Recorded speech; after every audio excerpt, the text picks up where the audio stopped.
Et on retrouve tout de suite Bernard Veil avec ses invités dans son émission Parlons Patrimoine. Bonsoir, bonsoir à tous. Toujours aussi agréable de vous retrouver. Et maintenant, chaque émission s'approche à grands pas de Noël.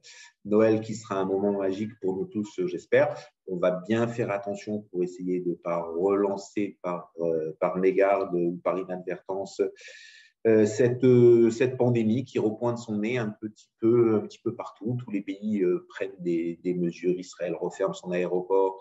Le Portugal demande un test en plus du pass et je pense que ça va continuer. Personne ne veut avoir un Noël enfermé, même si on va avoir quelques restrictions. Et sur les marchés, il fallait une raison pour baisser. Et les marchés en ont trouvé une belle. Un nouveau variant, on va se calmer, purger la très forte hausse et repartir de l'avant. Donc pour moi, il n'y a pas de souci, on va repartir de l'avant. Et pourquoi on va repartir de l'avant?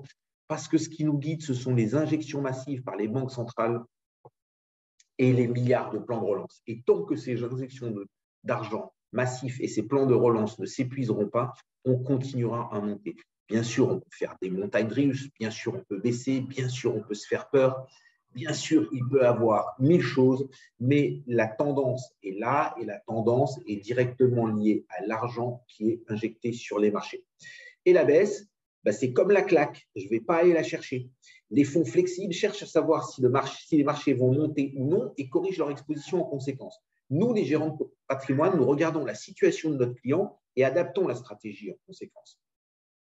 Que je pense que les marchés vont monter ou baisser a tellement peu d'importance. De toute façon, je suis comme vous et je me trompe régulièrement. Ce qu'il faut pour nous, c'est déterminer notre taux d'action et s'y tenir avec de légères fluctuations et renforcer au son du canon. Et quand je dis canon, c'est canonnade, pas un petit coup ou deux petits coups. En revanche, ce qu'apporte de positif une forte baisse journalière, c'est l'envie ou le besoin d'aller faire un point. J'ai aujourd'hui 4 items sur lesquels je vais vous demander de réagir et d'interagir. Il fallait une raison pour baisser et les marchés en ont trouvé une belle. Nous allons continuer à aller de l'avant. Gérant de patrimoine, gérant de fonds, différences et ressemblances, le besoin de faire un point.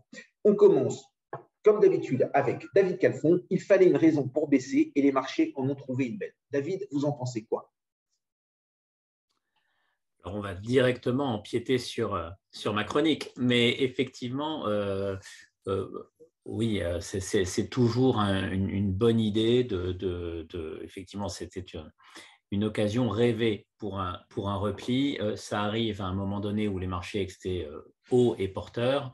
Et on se retrouve effectivement avec des choses qui font peur, qui ont beaucoup d'incertitudes. Et donc, effectivement, maintenant, si on avance sur votre deuxième point, lorsque vous dites les gérants flexibles essayent de déterminer la direction des marchés et de s'y adapter, alors que vous avez, en tant que gérant de patrimoine, une allocation cible à laquelle vous tenez. Et j'ai envie de dire que cette gestion flexible, tout dépend comment on l'entend. Chez Sansot, comme vous le savez, on a une approche de la gestion flexible qui finalement, à mon avis, n'est pas très différente de celle d'un conseiller en gestion de patrimoine, puisque on a comme politique d'être ce que j'appelle gentiment contrariant. C'est-à-dire que lorsque les marchés montent, on a tendance à prendre des bénéfices et à mettre de l'argent de côté, et lorsque les marchés baissent, à le réinvestir. Et ça, c'est tout simplement du bon sens et de la discipline. Donc, je ne vois pas en quoi ce serait très différent de la manière dont vous pratiquez votre métier, Bernard. Ok, allez. Enguerrand de la financière de l'Échiquier qui nous a rejoint, donc gérant de fonds qui interviendra tout à l'heure. Donc, rapidement, Enguerrand, il fallait une raison pour baisser, les marchés en ont trouvé une belle. Vous validez ou vous avez un autre point de vue? Non, je pense que c'est effectivement, ça a été dit de part et d'autre. On a des marchés qui étaient quand même sur des niveaux très, très élevés. On est sur le plus fort marché aussi post-crise de l'histoire en termes d'ampleur et de rapidité. On est sur des indices qui étaient tous autour de plus 20, plus 25, voire plus 30 depuis le début de l'année. Donc, ça paraît assez logique que sur une nouvelle comme ça, il puisse y avoir une tendance à la prise de profit, d'autant qu'on arrive proche de la fin d'année, donc un certain nombre de gérants ont parfois tendance à vouloir protéger un peu la performance de l'année, ce qui est normal. Il faut également rajouter qu'en plus, là, il y a un cas particulier, c'est qu'on était au moment de Thanksgiving aux États-Unis, donc avec beaucoup moins de liquidités parce qu'une partie du marché est fermée, beaucoup d'investisseurs qui n'étaient pas là, qui étaient absents pour les fêtes de Thanksgiving, donc peu de liquidités sur les marchés et il y a toujours un phénomène un peu d'amplification des mouvements quand on est dans ces moments où il y a moins de liquidité. Donc le catalyseur est assez logique, même si à ce stade, on ne sait rien finalement sur ce variant, mais la réaction peut s'entendre vu les niveaux sur lesquels on était arrivé, et ça a été amplifié en plus par le phénomène dans lequel on était. Et donc, je répondrai après sur la seconde question, mais c'est vrai que nous, on a été plutôt acheteurs. On va laisser Maël intervenir sur la première question. Donc, Maël, il fallait une raison pour baisser et les marchés en ont trouvé une belle. Alors, Maël, ce serait bien que vous ayez un avis contrariant. Malheureusement, non. Je suis assez d'accord avec mes camarades et je trouve que les différentes raisons ont été évoquées. Je trouve que les marchés ils cherchent à se faire peur depuis quelque temps. On parle depuis un moment dans l'émission d'inflation. Donc, l'inflation, ça va déjà un petit peu secouer les marchés. Je pense que c'est la fin d'année. Je suis tout à fait d'accord avec ça. Et en fin d'année, généralement, on prend ses bénéfices. C'est une bonne raison pour les gérants de portefeuille de retourner maintenant sur les marchés. Une petite secousse, c'est de bonnes opportunités qui se dévoilent. Et donc, je pense que voilà, finalement, ça fait plaisir à tout le monde. Ça fait peur à tout le monde, mais ça fait plaisir à tout le monde, à tous les gérants, de se dire qu'on peut retourner c'est le bon moment, c'est un bon point de marché. Donc, désolé, Bernard. Ok, c'est pas grave. Alors, nous allons continuer à aller de l'avant. Ce que je voulais dire par là, et je vais un peu raconter ma propre histoire personnelle qui m'est arrivée, c'est que ça y est, nos économies se sont adaptées au virus et au Covid. Je devais partir à Tel Aviv après-demain. Israël a fermé son aéroport. Et donc, qu'est-ce que je fais ? Je vais rentrer chez moi, donc je vais reprendre un billet d'avion. Une partie va probablement m'être remboursée. J'ai payé des assurances pour une autre partie. Peut-être que je vais perdre un petit peu de plume, mais en fin de compte, j'arrête pas de téléphoner, j'arrête pas d'appeler. Je fais travailler des centres de services pour gérer des problèmes que cela a fait. Donc, comme il y a beaucoup de gens qui travaillent, ça a augmenté probablement les positions de ces centres de services adaptés. De l'autre côté, en Israël, ils continuent à laisser rentrer leurs résidents et ils vont organiser un tourisme inter pour leurs résidents. Tout le monde s'adapte et je vais chercher d'autres choses à faire parce que je ne vais sûrement pas rester chez moi allongé dans le lit à me morfondre et à maudire ce Covid. Et en fin de compte, ce que je veux dire par là, c'est que les économies sont tellement adaptées que la machine va tourner, elle va tourner différemment.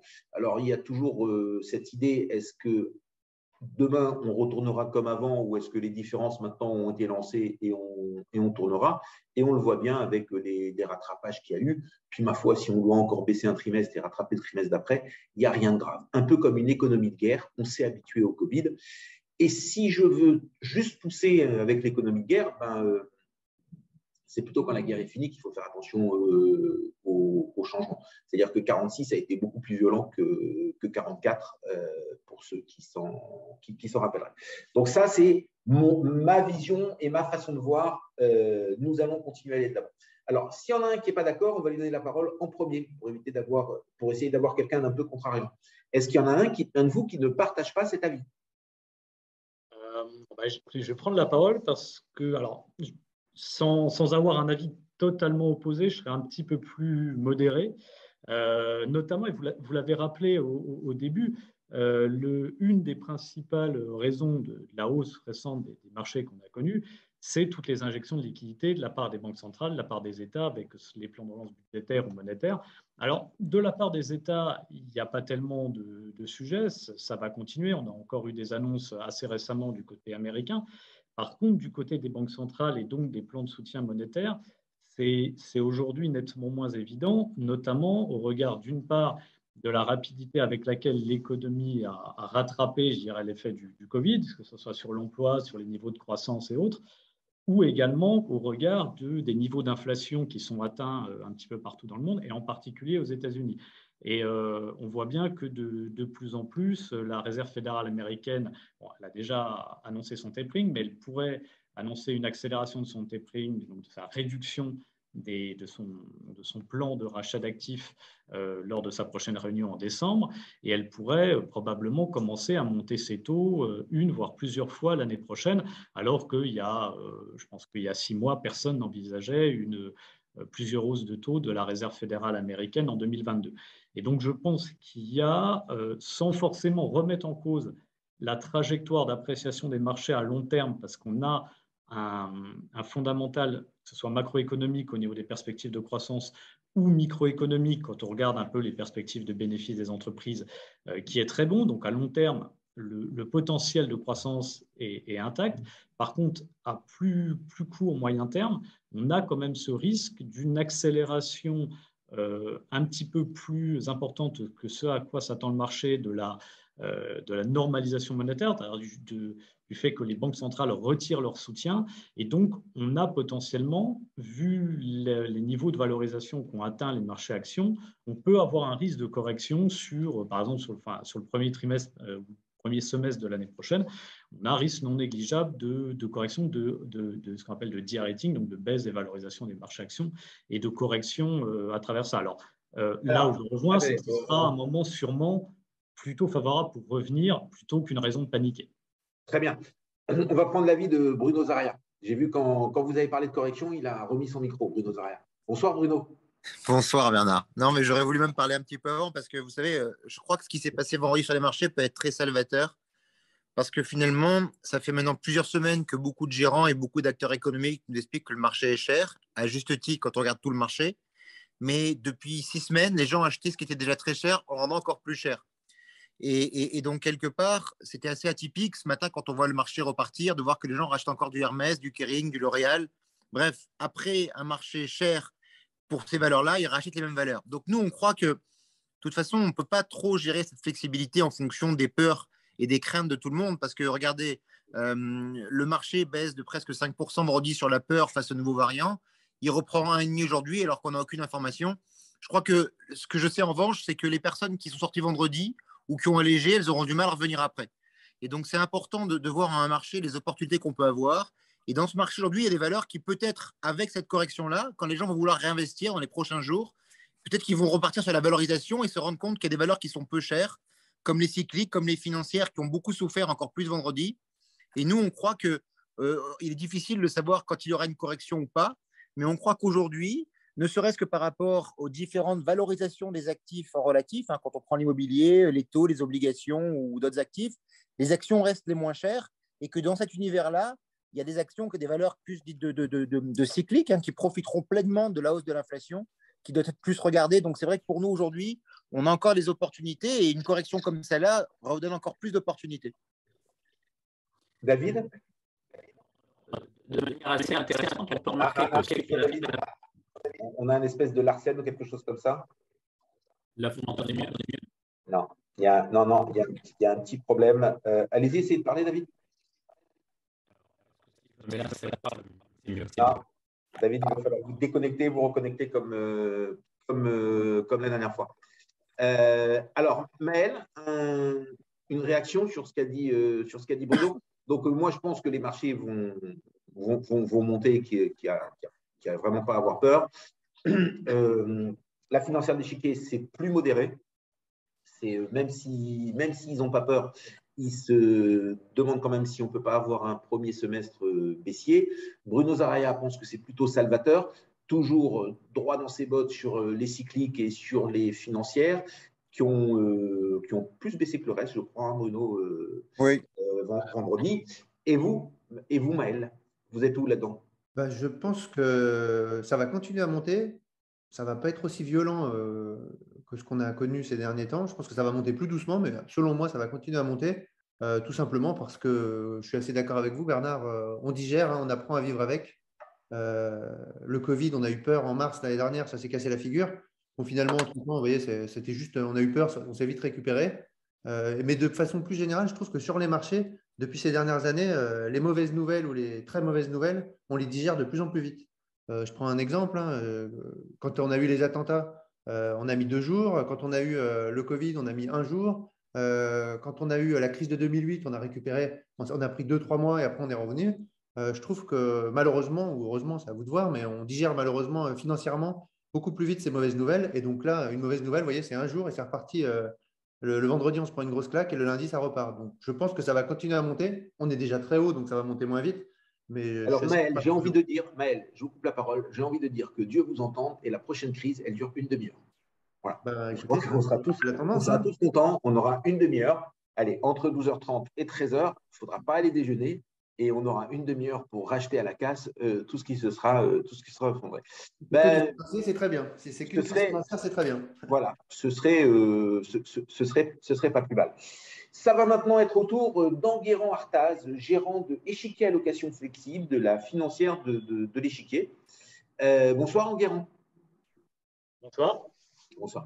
Alors, comme vous êtes gérant d'Échiquier Allocation Flexible, qui est un fonds, comme son nom l'indique, un petit peu flexible et un fonds un petit peu mixte, pour un petit peu revenir sur mon sujet en début, comment est-ce que vous créez cette flexibilité ou comment est-ce que vous imaginez cette flexibilité et d'abord, que veut dire flexibilité pour vous?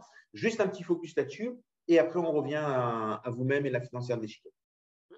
Oui, bah c'est une excellente question parce que c'est dans le nom du fonds, on a ce terme de flexibilité et on s'attache vraiment à faire en sorte que ce ne soit pas juste un argument un petit peu marketing, que ce soit vraiment une réalité dans le comportement du fonds.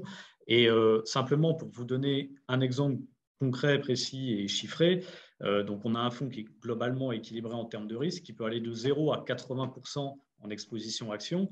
Et ben, le fonds, historiquement depuis sa création, a fait au plus haut 75% en actions et au plus bas 0%. Donc, on a des bornes de flexibilité assez larges qu'on utilise pleinement. Le cas emblématique, c'est 2020, où on a commencé l'année à 65-68% en actions parce que fin 2019, rappelez-vous, ça allait plutôt bien. Il y avait un rebond cyclique qui se mettait en place et on était assez confiant. Là-dessus, le Covid arrive et donc là, très rapidement, on a baissé. Dès fin février, on était à 20% d'actions, à 0% début mars et à nouveau, en avril, on était déjà remonté à 40%. Donc, il y a vraiment une flexibilité importante qui n'est pas d'ailleurs que sur l'exposition aux actions, c'est vrai aussi sur l'exposition aux taux, c'est vrai sur les styles actions, savoir si on est plutôt croissance ou value, cyclique ou défensive, etc. Donc, ça se positionne vraiment sur toutes les dimensions du portefeuille.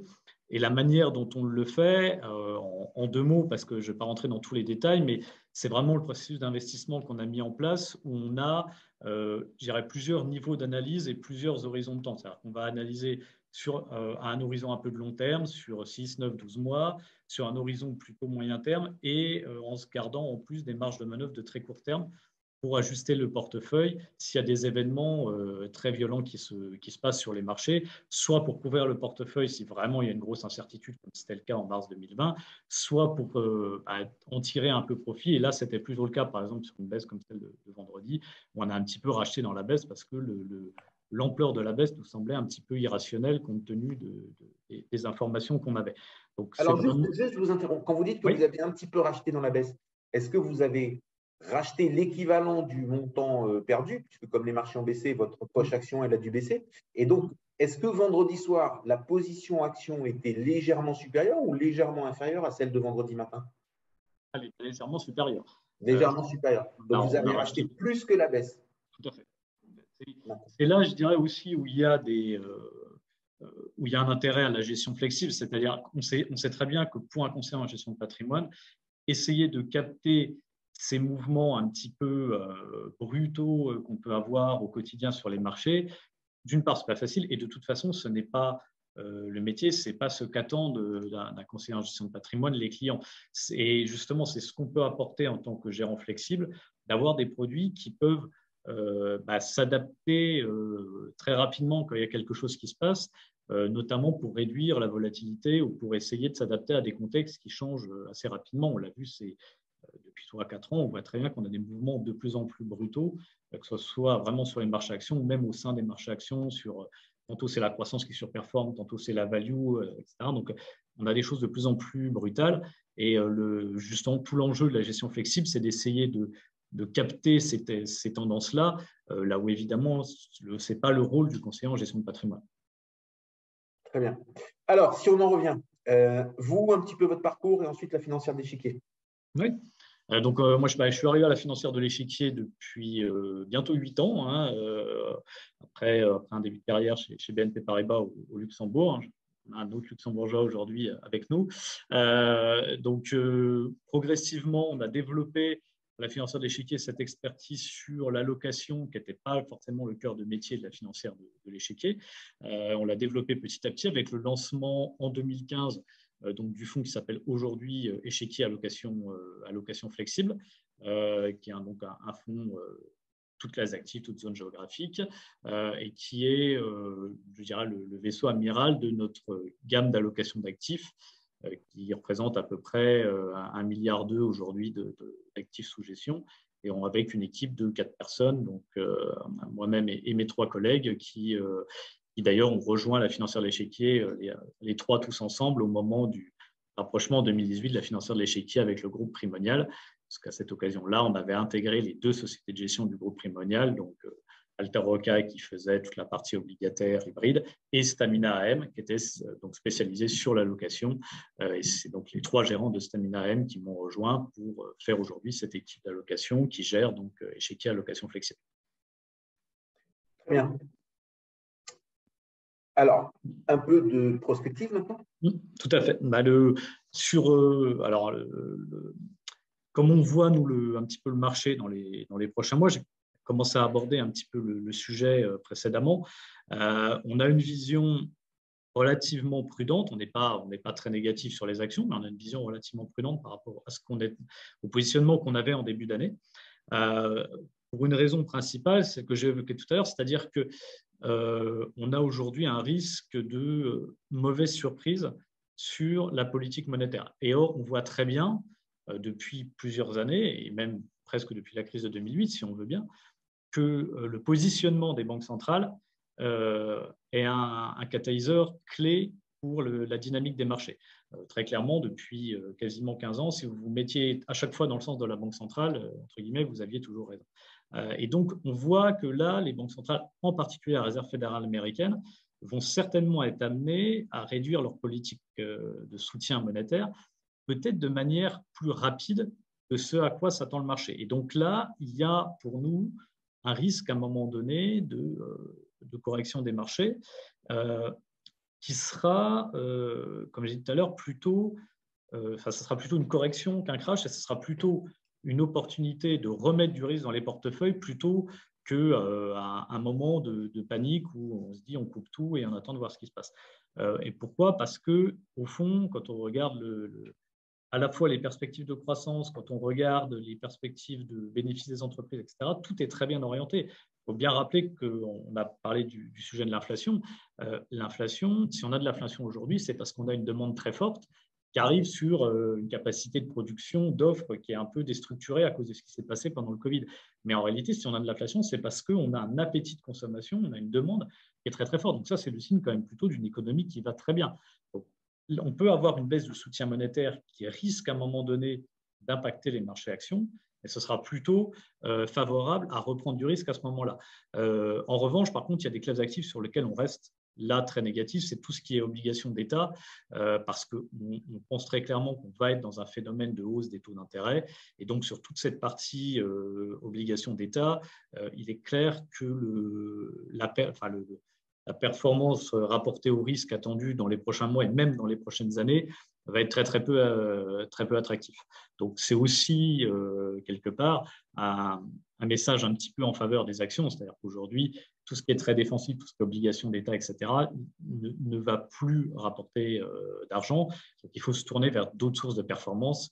Et évidemment, même si c'est notre rôle, nous, en tant que gérant flexible, on va gérer la volatilité et un peu ce qui se passe sur un horizon court moyen terme. Sur un horizon long terme, là, les actions vont rester l'actif le plus porteur, comme certains l'ont dit précédemment. C'est aujourd'hui vraiment le positionnement qu'on a sur l'ensemble de la portefeuille de la gamme allocation et même globalement au niveau de la financière de l'échiquier. C'est le message un petit peu macro-marché qu'on adresse aujourd'hui. D'accord, mais dans cette allocation flexible, chaque fois que vous mettez de l'action, ça représente du risque. Tout à fait. même si on peut estimer que les actions ne sont pas aussi risquées que ce qu'on dit, ça représente un risque que l'on quantifie, que l'on numérise. Et quand on veut promettre à un client une flexibilité protectrice, il faut quand même diminuer ce risque. Tout à fait. On l'a déjà diminué en fait. Par exemple, on a commencé l'année avec 65% d'actions sur le fonds. Aujourd'hui, on est à 39%. On l'a déjà significativement diminué au fil de l'année. Et en plus de ça, on a mis en place, alors c'est un petit peu technique, mais on a mis en place des protections optionnelles, c'est-à-dire qui vont couvrir de plus en plus le portefeuille au fur et à mesure d'une éventuelle baisse.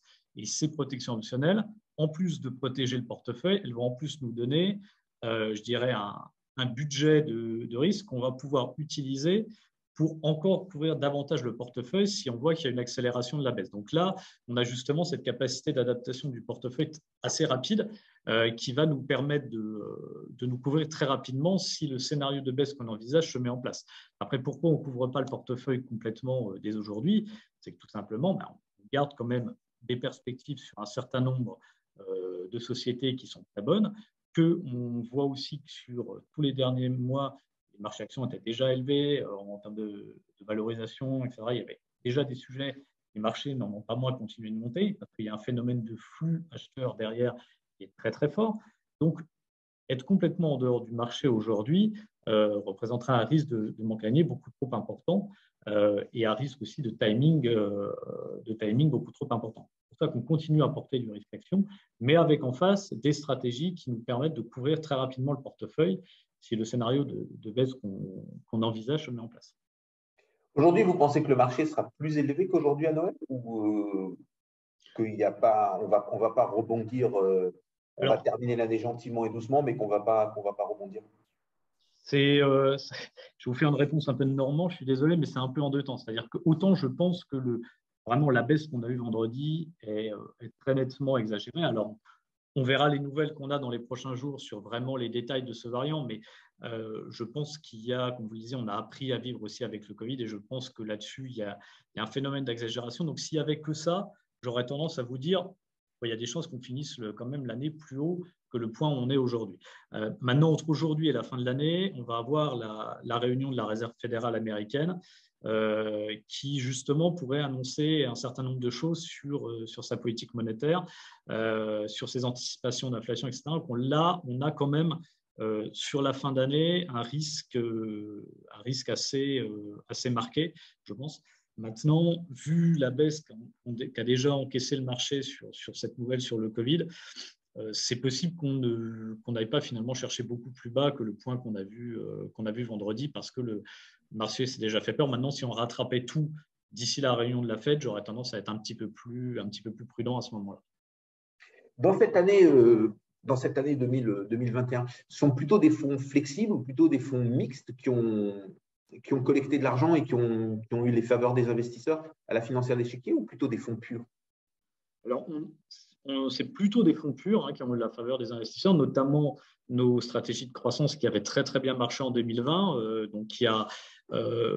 pour lesquelles les investisseurs ont eu encore pas mal d'appétit, qui ont connu un premier trimestre pour un certain nombre plus compliqué, mais comme l'ensemble des stratégies actions de croissance sur le début de l'année, mais qui depuis, pour la plupart, sont très bien rattrapées, sont à peu près au niveau des indices, en tout cas, sont très bien positionnés. On a continué à avoir de l'appétit sur ces fonds-là, et on commence à voir depuis, je dirais, cet été ou le début de l'automne, de l'appétit aussi sur nos fonds justement flexibles ou plus diversifiés, tout simplement parce que dans une année où les marchés ont monté très très fort, on commence à avoir un certain nombre de nos partenaires en gestion de patrimoine qui disent a peut-être envie de prendre un petit peu de profit sur une partie du portefeuille parce que ça a quand même énormément monté.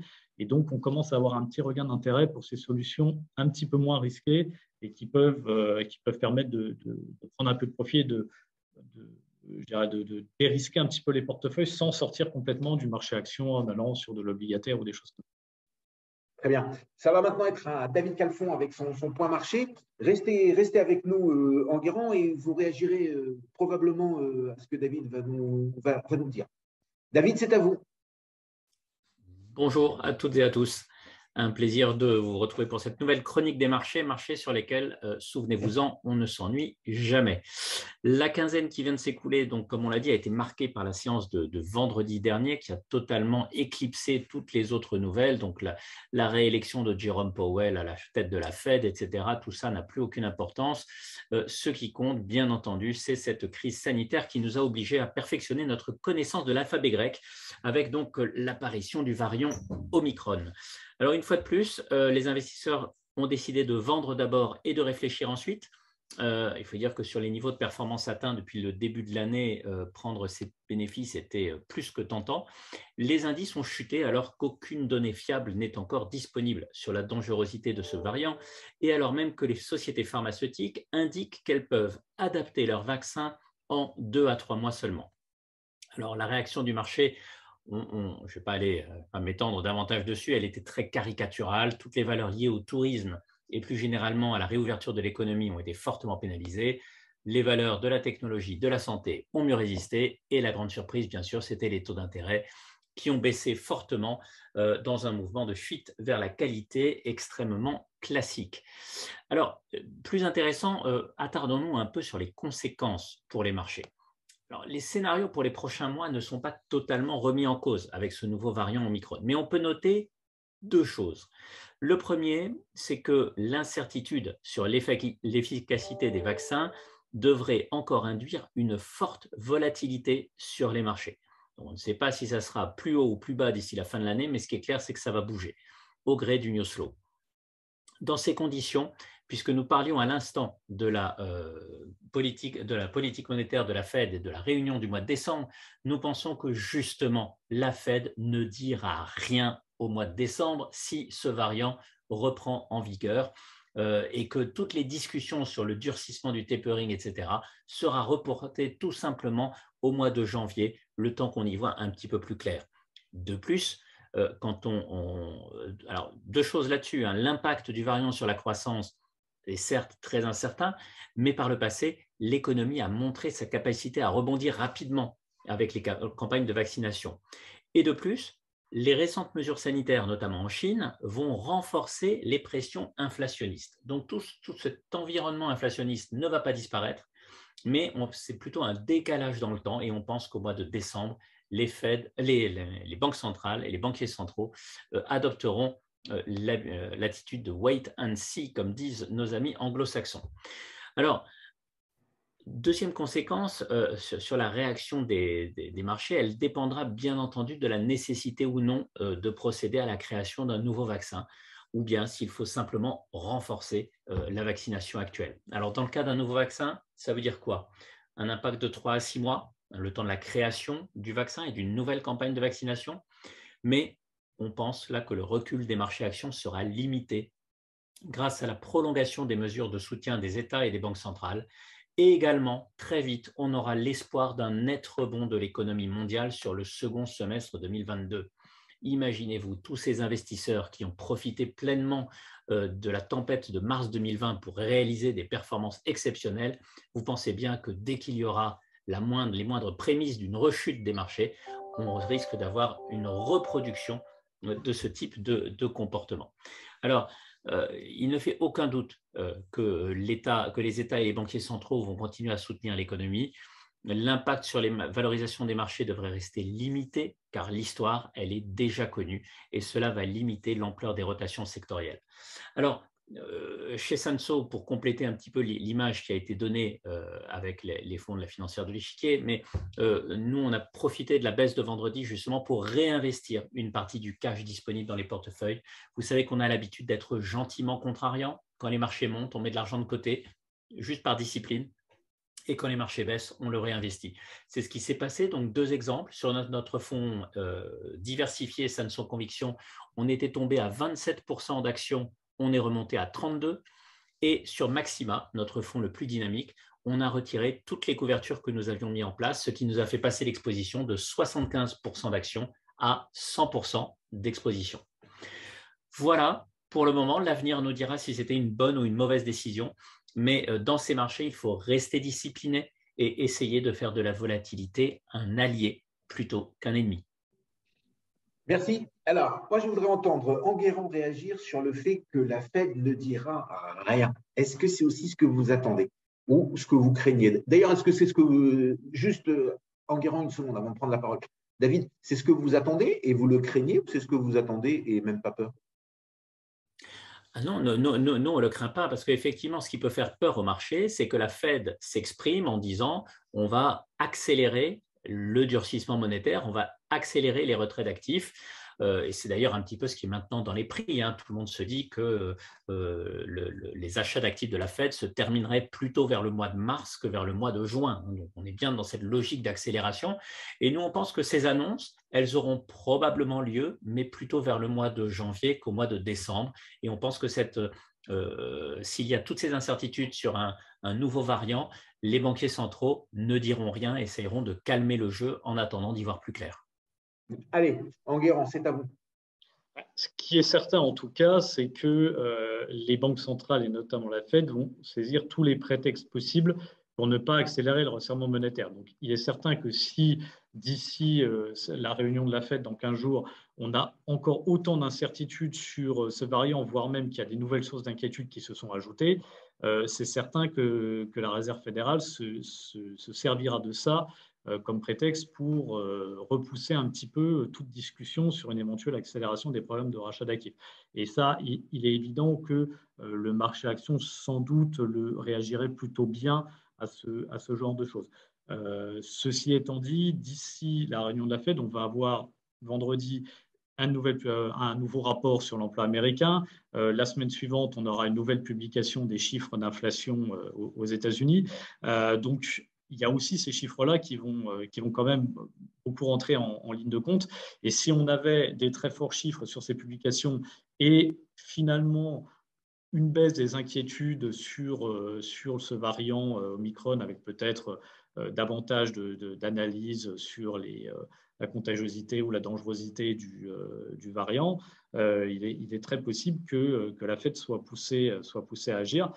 J'ajouterais aussi que si on a des chiffres trop forts d'inflation, d'emploi, etc., et que la Fed ne dit rien du tout, ça peut aussi représenter quand même un risque pour le marché dans le sens où il faut quand même que la Fed garde une certaine crédibilité. Et si jamais elle se bornait à un discours en disant non, non, il n'y a pas de sujet, tout va bien, alors qu'on a des très très forts chiffres d'inflation, des très très forts chiffres sur l'emploi et autres, elle pourrait commencer à perdre en crédibilité. Et la crédibilité des banques centrales pour la confiance des marchés, c'est quelque chose de crucial. Donc, il y a effectivement cette possibilité qu'elle ne dise rien si, d'ici sa réunion, on a toujours autant d'incertitudes sur le variant, voire même, comme je disais, qu'on a des nouvelles informations inquiétantes dessus, ça c'est certain.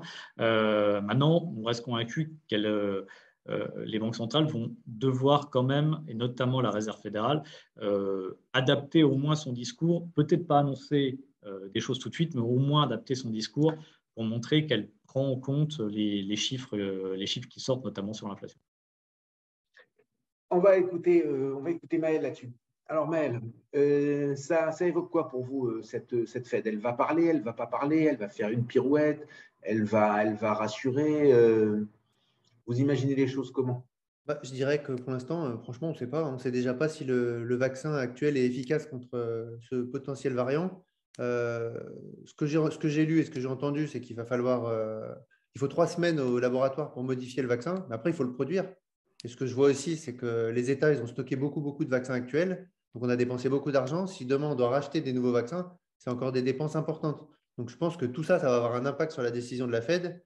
Et à mon avis, la Fed, elle va prendre un peu plus son temps. Je suis assez d'accord avec David pour ne pas chambouler tout ça. Je pense qu'il y a pas mal de facteurs là qui sont un peu inconnus, qu'on ne maîtrise pas. Et je pense qu'on en saura plus d'ici une quinzaine de jours, quand on aura le retour des laboratoires. D'accord. David?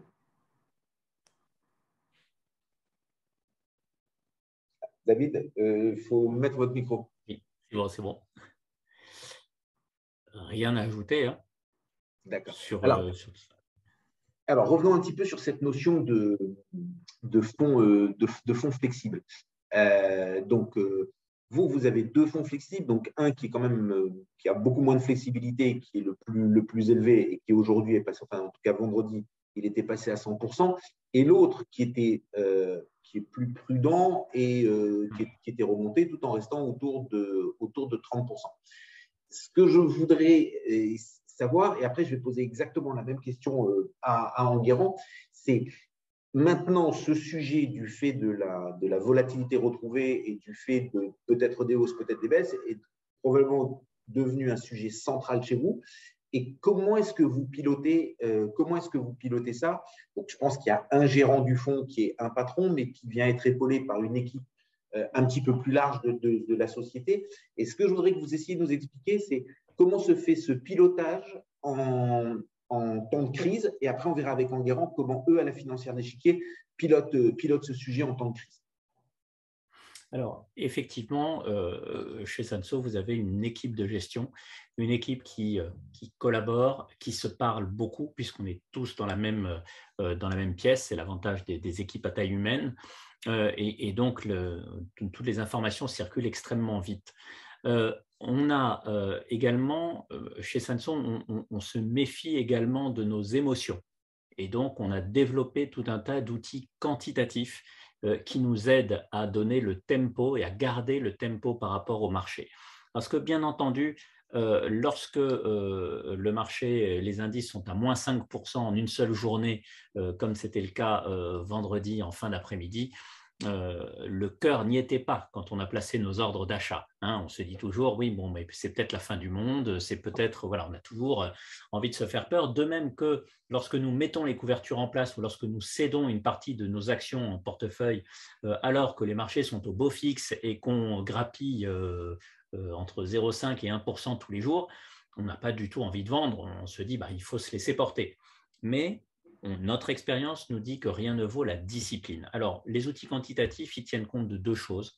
Ils tiennent compte de l'amplitude de la hausse ou de la baisse, c'est-à-dire est-ce que le mouvement est important ou est-ce que c'est un petit mouvement, parce que nous ne sommes pas des traders à bouger tous les jours nos positions de portefeuille, mais d'un autre côté, on a quand même envie de pouvoir faire des mouvements pendant l'année, de pouvoir saisir des opportunités d'achat et d'investissement. Donc, on a calibré ça avec notre expérience.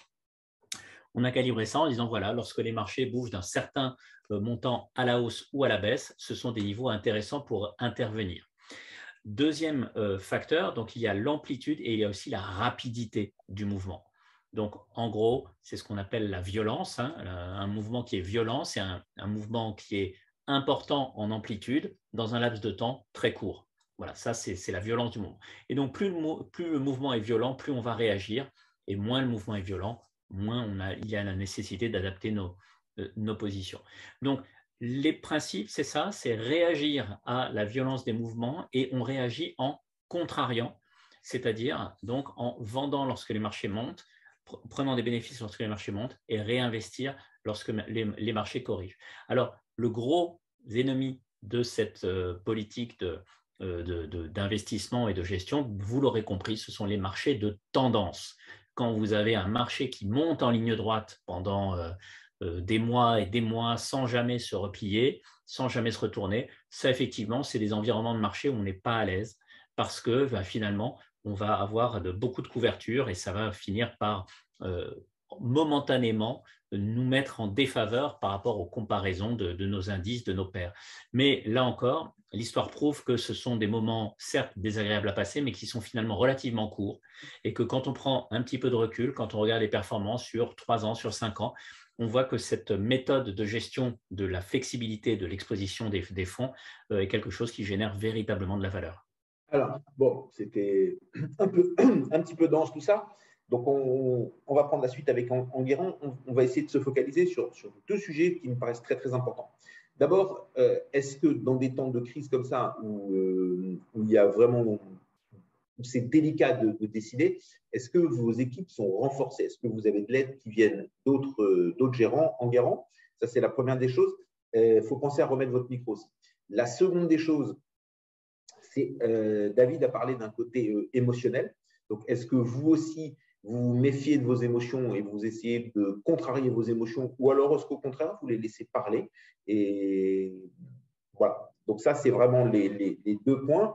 Et après, votre expérience ou l'expérience du fonds, qu'est-ce qu'elle prouve ou si tant est qu'elle prouve quelque chose, sur la manière à passer ces périodes où il faut piloter à vue, ou alors peut-être pas piloter à vue et juste pousser dans la canonnade, comme je disais dans mon édito au début, à la canonnade, on pousse et on ne se pose pas de questions. Donc voilà, 3 lignes, 3 sujets, 3 minutes.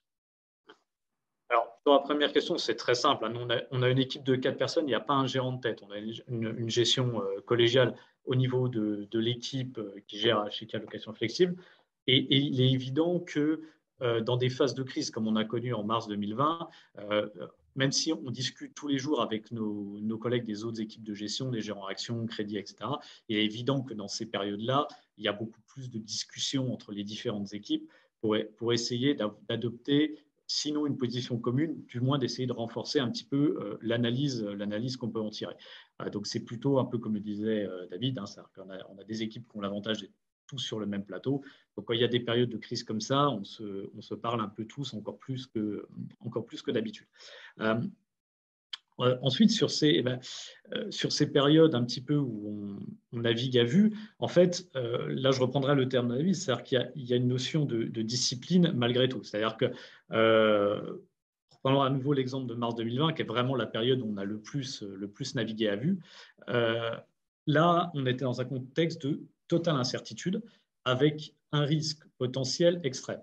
Donc là, la politique est simple, c'est de réduire le risque. Mais réduire le risque, ça ne veut pas dire le faire n'importe comment. Ça veut dire que, par exemple, sur nos couvertures, à chaque fois, on a mis en place des politiques un peu de stop loss, stop gain, pour que si le marché action repart à la hausse, on soit capable de prendre cette hausse et de ne pas être bloqué justement. Mais ça rejoint votre troisième question sur l'aspect émotionnel, parce qu'évidemment, si on a, je dirais, bien coupé l'exposition au risque au bon moment, que le marché, qu'on a fait mieux que nos concurrents sur la baisse, etc., c'est toujours difficile d'inverser la position au moment où le marché repart. Donc, on met aussi toujours, dès qu'on fait ces positions un petit peu de court terme, dans les moments où on navigue à vue, on a toujours un budget de risque défini au départ et des niveaux placés dans le marché qui se déclenchent au fur et à mesure des mouvements de marché pour justement qu'on ne reste pas bloqué avec nos émotions.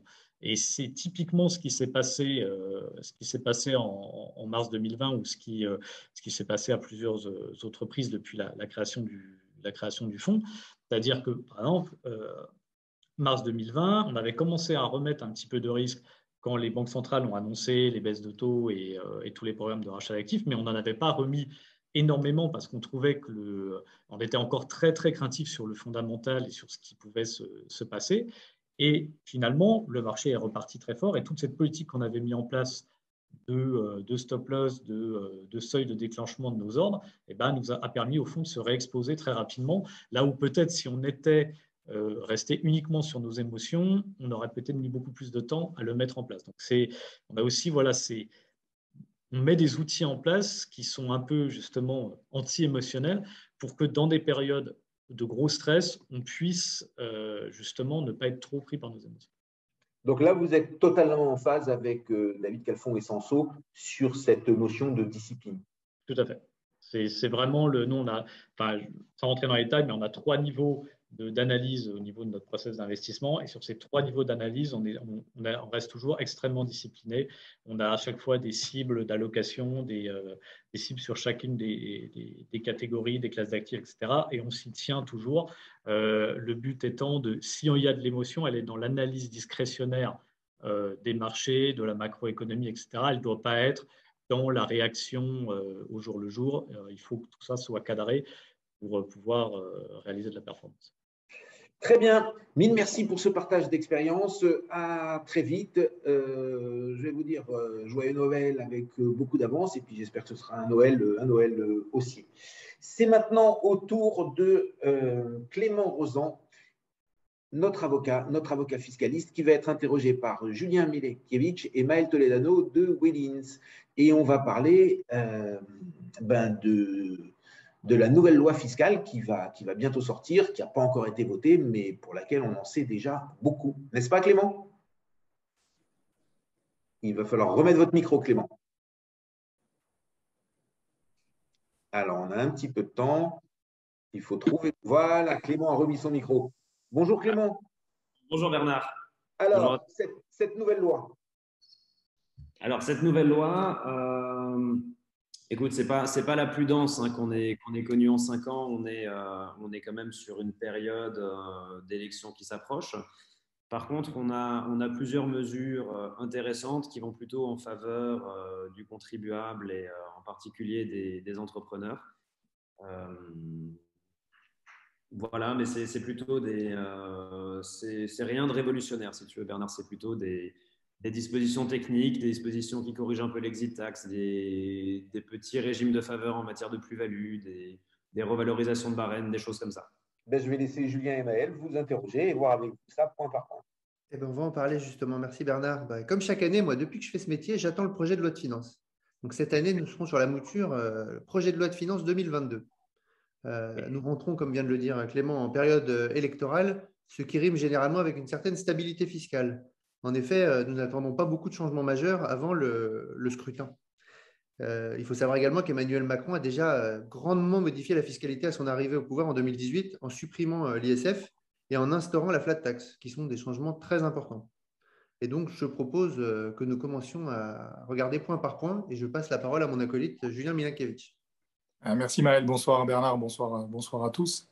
Effectivement, comme vous l'avez dit Maël, la fiscalité patrimoniale avait été pas mal remaniée au début du quinquennat d'Emmanuel Macron avec la suppression de l'ISF et son remplacement par l'IFI et l'instauration de la flat tax. Donc avant d'évoquer avec Maître Rozan plus en détail les réformes que contient le projet de loi de finances 2022, il faut rappeler que le projet de loi de finances 2022, il poursuit et il finalise entre autres la trajectoire de baisse de l'impôt sur les sociétés, qui était prévue initialement en 2018, modifiée en juillet 2019, et donc à compter du 1er janvier 2022, le taux d'IS tombera à 25%, quel que soit le chiffre d'affaires des entreprises. Ça peut concerner plus précisément la clientèle patrimoniale qui détient un certain nombre de ces structures patrimoniales via l'impôt sur les sociétés, en tout cas qui avait opté à l'IS sur ces dernières années. Plus anecdotique, bien sûr, la réforme de la taxe d'habitation, avec la cible, c'est l'exonération de 80% des résidents français. Mais je crois, Maître Rozan, que le projet de loi de finances 2022 prévoit en premier lieu un ajustement des limites de tranche du barème de l'IR pour coller à l'inflation, je crois. Alors oui, comme ça, j'ai envie de vous dire, comme chaque année, effectivement, les tranches du barème de l'IR sont revalorisées en fonction de l'inflation. Alors, le barème de l'IR pour les résidents est revalorisé, celui des non-résidents également est revalorisé, notamment les tranches minimales de 20% et 30%. Alors, pour mémoire, la tranche au taux minimum de 20% pour les non-résidents était jusqu'à l'an dernier à 25 710 € et on a une revalorisation à 26 070 €. Bon, ce n'est pas non plus un jeu de quilles fiscal, mais c'est vrai qu'on a une petite revalorisation de 1,2 ou 1,3%. Et vous saurez que le taux de 45% est désormais à 160 336 €. Donc, gagner au-delà est taxé à 45. Alors, plus intéressant peut-être pour nos auditeurs également, c'est l'aménagement du dispositif de l'abattement fixe qui s'applique aux plus-values réalisées pour le dirigeant de PME qui cède son activité lorsqu'il part à la retraite. Est-ce que vous pouvez brièvement nous rappeler ce dispositif et puis en quoi le projet de loi de finances 2022 l'assouplit? Alors oui, donc ça, effectivement, comme je vous le précisais en introduction, on a un ensemble de mesures qui sont plutôt favorables aux entrepreneurs et qui permettent de faciliter grandement les cessions d'entreprise. Alors, on a un premier dispositif qui, là pour le coup, qui est très important, c'est la possibilité de céder des fonds commerciaux ou des parts de société jusqu'à 1 million d'euros sans plus-value. Jusqu'à présent, c'était les cessions qui allaient jusqu'à 500 000 € qui avaient des taux, soit une exonération, soit des taux dégressifs. Vous savez, les fameuses cessions entre 300 et 500 000 €. Ces cessions-là, les taux ont été doublés. Désormais, les cessions inférieures à 500 000 € sous certaines conditions sont complètement exonérées et les cessions jusqu'à 1 million d'euros bénéficient de taux dérogatoires. D'accord. C'est une première mesure qui est intéressante. Là, celle à laquelle vous faisiez référence, c'est la cession en cas de départ en retraite du dirigeant. Cette cession-là bénéficie d'un abattement de 500 000 € sur le montant de la plus-value, pour autant que le dirigeant fasse valoir ses droits à la retraite 2 ans avant ou 2 ans après. Désormais, à titre de renforcement de ce dispositif, cet abattement fixe de 500 000 € pourra être attribué aux dirigeants qui font valoir leur droit à la retraite 3 ans après la cession. Donc, on a une petite amélioration du dispositif. Également, le dispositif a été prorogé. Il devait en principe s'arrêter en 2022. Il a été prorogé jusqu'en 2024. A priori, il va se proroger chaque fois de 2 ans en 2 ans. Je vois mal ça. Après les bonnes nouvelles, le projet de loi de finances 2022, comme tout projet de loi de finances, il contient aussi peut-être quelques mauvaises nouvelles. Moi, j'ai lu un durcissement des sanctions pour les titulaires de contrats d'assurance vie ou de comptes ouverts à l'étranger et non déclarés, même si le mécanisme est passé dans les mœurs depuis plusieurs années. A priori, pour les contribuables encore récalcitrants, un durcissement des sanctions sera envisagé. Oui, alors c'est difficile de les durcir beaucoup, ces sanctions, parce qu'elles sont déjà énormes. On a déjà une pénalité de 80%, on a un délai de prescription qui passe de 3 ans à 10 ans, on a des amendes pour non-déclaration de compte, on a déjà un ensemble de mécanismes. On a également une transmission quasi systématique au parquet lorsque les redressements excèdent 100 000 €. Donc, on a déjà tout un panel qui font que les contribuables qui ont des avoirs non déclarés sont très, très lourdement sanctionnés. Maintenant, on nous rajoute une petite pierre à l'édifice, mais je pense qu'il peut effectivement faire assez mal dans certains dossiers.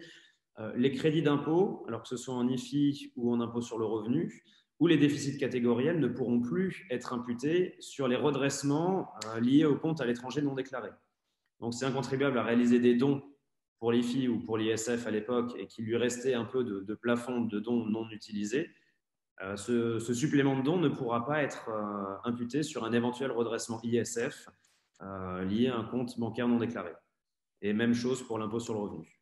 Alors, je vais vous interrompre parce qu'on a de plus en plus de questions qui arrivent d'auditeurs où on va avoir besoin d'un éclairage et peut-être d'une explication technique de qu'est-ce qu'ils doivent faire et comment ils doivent faire. Alors, pour vous donner la situation, ce sont essentiellement des Portugais ou voire même des Franco-Portugais qui vivent très souvent au Portugal, souvent retraités, mais qui juridiquement et légalement sont en France, résidents fiscaux français, ont des comptes au Portugal sur lesquels il n'y a pas de sous, où il y a très peu d'argent.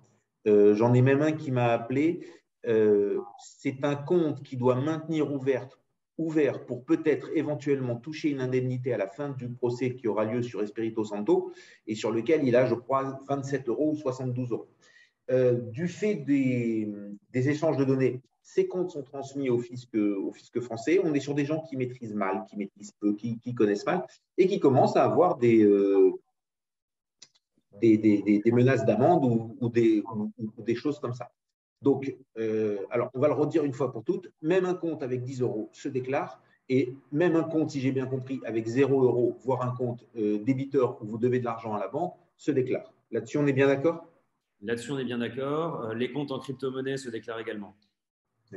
Alors, pour quelqu'un, on va dire, pour quelqu'un qui a un petit compte et tout, qui n'a pas fraudé le fisc, ou même si on va dire si techniquement il a fraudé le fisc, il l'a fraudé de quelques dizaines d'euros ou peut-être de 100 ou 150 € sur quelques années non déclarées, qu'est-ce qu'il doit faire? Il va sur son site et il met une mention manuscrite. Tout de suite, il attend la prochaine déclaration d'impôt. Que doit-il faire concrètement? Alors oui, tout à fait. Le contribuable qui est dans cette situation-là doit cocher la case 8 UU de sa déclaration d'impôt. Alors, on va vous laisser régler le problème là. Il y a une sonnerie quelque part. Réglez la sonnerie. Je crois que c'est chez moi. C'est bon, c'est chez moi. C'est enlevé. Voilà. Alors, on va essayer d'être très simple et très didactique, Clément, parce que ce sont des gens qui maîtrisent peut-être un peu moins bien que les autres. Pour un dossier avec 27 € sur le compte, je pense que le mieux, c'est de prendre rendez-vous avec le centre des impôts, d'aller expliquer la situation. Et à l'issue de ce rendez-vous, ils vont vous demander de déposer les déclarations numéro 3916, donc qui sont les déclarations d'ouverture de compte ou de détention de compte à l'étranger. Et je pense que ça s'arrêtera là. Pour cette situation-là, ils ont quand même des consignes de clémence Et pour le coup, j'ai déjà eu des dossiers comme ça. Je ne les ai jamais vus mettre des pénalités de 80% ou appliquer des amendes sur ce type de situation. Alors moi, j'avais lu deux choses. Il faut aller les voir. J'avais lu deux choses. J'avais lu une loi, vous allez me confirmer si c'est vrai ou si c'est juste dans ma tête que j'ai vu ça, que le fisc ne peut jamais réclamer plus que ce qu'il aurait perdu. Le fisc, non, ça c'est… En dehors des pénalités. Mais c'est-à-dire que si quelqu'un a un compte à 0 euros, de toute façon, ils ne pourront pas lui mettre l'amende de 1 500 euros par an de non-déclaration parce que sur un compte à 0 euros, le fisc n'a rien perdu. Non, ils ne peuvent pas lui mettre l'amende à 10 000, mais ils lui mettront l'amende à 1 500. Ça, c'est une amende minimum. Et elle est sur 4 ans en principe, hein, donc, et c'est par compte. Donc, ton client qui aura un compte en dollars, un compte en euros, un compte en francs suisses, techniquement, il peut prendre 3 fois l'amende sur 4 ans. D'accord. Donc, mais techniquement, il ne l'applique pas dans les comptes comme ça. D'accord. Alors, le premier conseil pour ces petits comptes, pour ces comptes oubliés, pour ces comptes sans importance financière, c'est on prend le téléphone et on fixe un rendez-vous. Exactement. Voilà. OK. Maintenant, si on est un peu loin, si c'est un peu compliqué, si on va sur son espace fiscal, est-ce que le fait de mettre une mention manuscrite est juste d'expliquer, par exemple, de dire voilà, il se passe ça, ça, ça, ça et ça, je ne sais pas quoi faire, dites-moi quoi faire pour régulariser ma situation. Est-ce que déjà, ça vous fait passer de illégal à légal? Alors oui, tout à fait. Et je ne mettrai pas une mention manuscrite, mais tu as une messagerie sécurisée. Messagerie sécurisée, d'accord. Et si tu utilises cette messagerie sécurisée, tu pourras directement envoyer un email à l'inspecteur des impôts en charge de ton dossier. OK.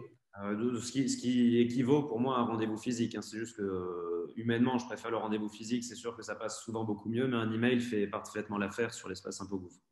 Très bien. Allez, Maël et Julien, je vous redonne la parole et je vous laisse continuer après cette petite intermède. Merci Bernard, je vous en prie. Non, nous, avec Maël, on avait un petit peu une question de prospective à mettre Rosan, même si c'est toujours difficile, suivant la formule consacrée, de prédire l'avenir. À votre avis, quid des réformes fiscales patrimoniales qui pourraient débuter lors du prochain quinquennat? Est-ce que vous pensez vraiment que la réforme de la fiscalité successorale dans les 5 ans à venir pourrait être sur la table? On sait qu'en France, la fiscalité successorale est parmi une des plus lourdes du monde. Et aussi, pour ce qui nous concerne peut-être un petit peu plus précisément, Maël et moi, à savoir la fiscalité de l'assurance vie qui est particulièrement attractive sur la France. On entend ici ou là un certain nombre de rumeurs qui ont accompagné les différents rapports de l'été dernier. Est-ce que vous pensez vraiment qu'une grande réforme successorale englobant entre autres le contrat d'assurance vie est sur la table pour le prochain quinquennat et en tout cas, elle doit être faite dans les années à venir par le prochain gouvernement, quel qu'il soit?